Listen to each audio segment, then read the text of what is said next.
seemingly out of the clods, seemingly unbeknownst to everybody in the golf community, announced this morning is that the LIV Golf, yes, that LIV Golf, backed by Saudi Arabia, that tore golf apart and disrespected America and did terrible things in the sports washing world, has now merged with the PGA. Yes, that PGA. Whoa, what? The PGA that was telling all of their golfers that if they were to go to LIV Golf, they were basically terrorists and terrible people and people that don't want the best for golf or for the United States or for the world or society as a whole. Now the two have become one for one major golf league. Congratulations to golf. Go golf. All right, it sounds like that's good news, but boy, I will tell you what, there's some news that came out of the golf world that I would assume some of these guys that maybe turned down $100 million, What? $150 million, What?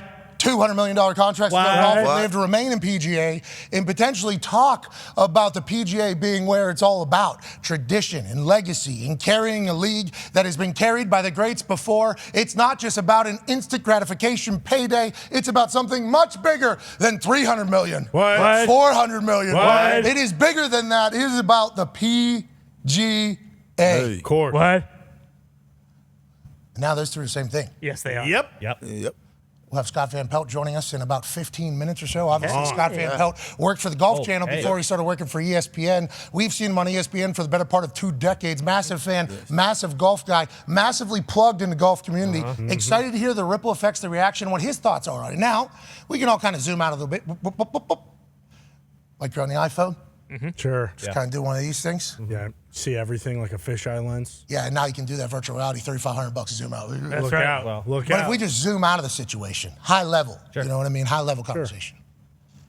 From the, you get it. From the top. Probably going to be good for golf. Every golfer's going to make a lot more money now. 100%. Events are going to be massive. They're going to be huge. There is literally a bottomless pit of money behind it now. Already one investment. We assume it'll be more, especially if it starts to have success. And if PGA players are starting to get on teams like how the LIV has, the LIV can say, Greg Norman can say, we created Team Golf that has been successfully changed golf for the future. So even though you might not have every weekend being a major, and every weekend might not be an elevated event, but whenever there's a down weekend, and maybe one of these events that aren't great, let's go ahead and do a little team event like the match. Let's go ahead and put the best 4 PGA guys together. Let's go ahead and put 4 LIV guys together. Now we're making content. Now we're making business. Now we're growing golf literally every single weekend in ways that we've never been able to do before. We assume that'll take place over the next 5, 10, 20 years for golf. Right now, people are going to be pissed, though. Very sure. Now, there's a lot of golf bloggers and golf media people who, at one point, you know, were way on their high horse. I remember. Up there. About how the PGA would never do something like this. The PGA is the golf tour. The PGA is everything in the golf society. It doesn't matter how many fake tournaments you play in over there with that sports washing league you're going to. You are doing the game harm. You are doing the game wrong. And that's why Jay Monahan is our hero. We're on a high horse. That's right. Right to Jay Monahan's fucking house. Anything he needs, we are going right to. Seemingly, that's what the golf community was doing for a long time. And then Jay Monahan, who was at the front on the horse, said, wait a minute, how much, hold up. Let's turn this. Let's sit down. Yeah. How much is the investment going to be? What do we think we can do for golf? It's amazing how it all changed. It is a wild time. Yeah. We'll talk to Scott Van Pelt in 14 minutes. Saudis have nice horses, too. Yeah. Cool. They race them. Gorgeous. Big money. I didn't even think about the high horse potentially over there. There's a high horse. You're in that avatar bird, and all of a sudden there's the big one above you. Yeah. Who's high horse and more? A lot of the people in the golf community talks at tables here.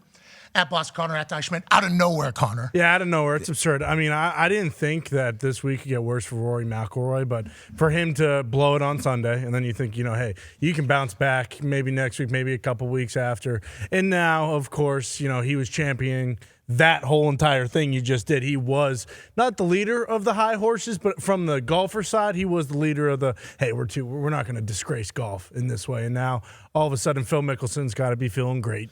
Brooks Koepka got to be feeling great. He's got his game back, too. Exactly. Brooks plays golf good again. Yeah.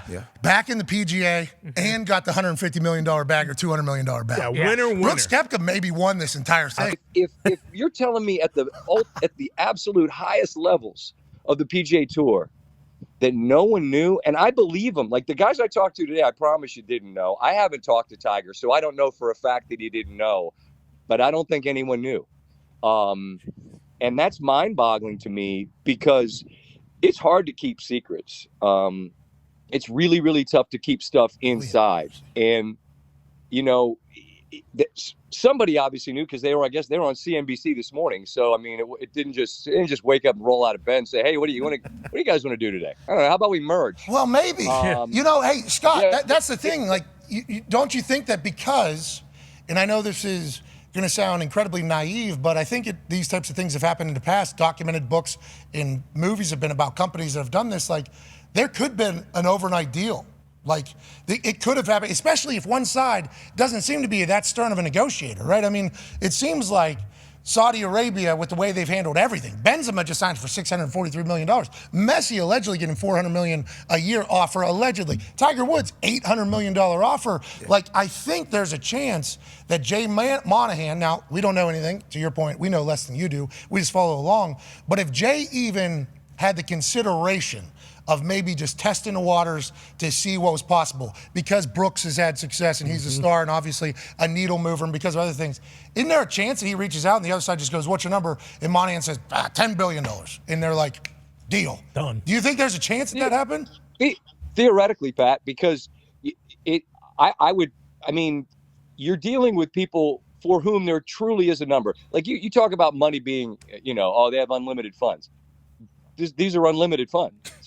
Only growing. No, the funds are only growing. Correct. Every day. There is no bottom to that. And so it's one of those things where you could have a number in your head and you say it thinking they won't match it. And they're like, "Oh, good. We thought it was going to be worse or more. We thought it was going to be twice that. We would have written you a check for that." You missed out on $10 billion. Yeah. Right. But these are all theoreticals. And what I don't know, I'm not going to say it doesn't matter, but I think I'm trying to just process what's happening in real time. Yeah. And I'm trying to relate to the guys I've known that are these stars out there that didn't know, who passed on giant numbers and were involved in these text threads where like they've been asked to save the tour and they're like, "All right, let's save the tour." And then they do. And then it gets blown up one morning and they're all just looking around going, "What the fuck are we doing?" Right. Yeah, because we always wondered, and we didn't know enough about golf whenever all this information was coming out when LIV started. And the reason why LIV started is, I think, because a lot of the golfers that have been around a long time kind of saw some weaknesses in the PGA's model. Like, okay, guys are paying for their own thing. There's a chance you play, don't make any money. There's a chance that if you do have a bad Sunday, they basically market you all weekend, and you're out of money, and it's kind of costing you money for the weekend. So I think, like, the PGA guys, as you freeze up there, I hope you hear me, but the PGA guys, I think, that have been around a long time, kind of saw some weaknesses in the business. And I think we learned about a lot of this stuff as LIV was happening. So then, all of a sudden, like 20 more million just kind of falls out of the PGA tree, and they're able to give away more money, and now we got elevated events where things are guaranteed. And it's like, well, who had been getting the money beforehand? And then now when something like this happens, it's like, so who is benefiting from this? Like, are all the golfers in the PGA, are they going to get a check because this happened as a thank you from the PGA? Like, there's just so many questions. But you hit on some of the key points, Pat, that all of us that I think have followed this closely.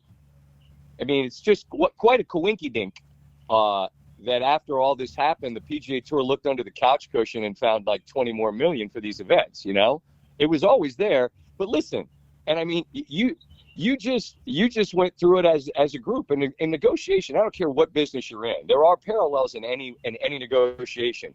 And the only thing most people understand is a loaded weapon aimed at them. And it ain't no fun until the rabbit's got the gun. Yeah. Well, when you have the hammer in a negotiation, you can swing it. And all of a sudden, LIV forced the PGA Tour's hand, and the PGA Tour got more money because the players are all going, "What are we doing here?" Well, now it appears that the Saudis in this case are like, "Hey, we have a number here, and apparently the PGA Tour is like, cool, give it to us. And I imagine, here's what I have to believe, Pat. And again, I'm doing a lot of thinking out loud here because I've been on the phone all morning with these guys. We're all brainstorming. We're all figuring it out. Well, I have to believe that at some point there will come clarity where you go, oh, I get that. And I imagine everyone will be participating in this. The players will benefit, but who on the tour? The top guys? If you're a middle guy, what tour are you even on? What does this mean for a rank and file? Like, the star players, and if you're a Golf Channel guy or gal and you watch every week, the people that are in the 150s, and you're rooting for you wanted to see Denny McCarthy win last week at Memorial. Would have been his first win. That would have been a life changer for him. So all these guys.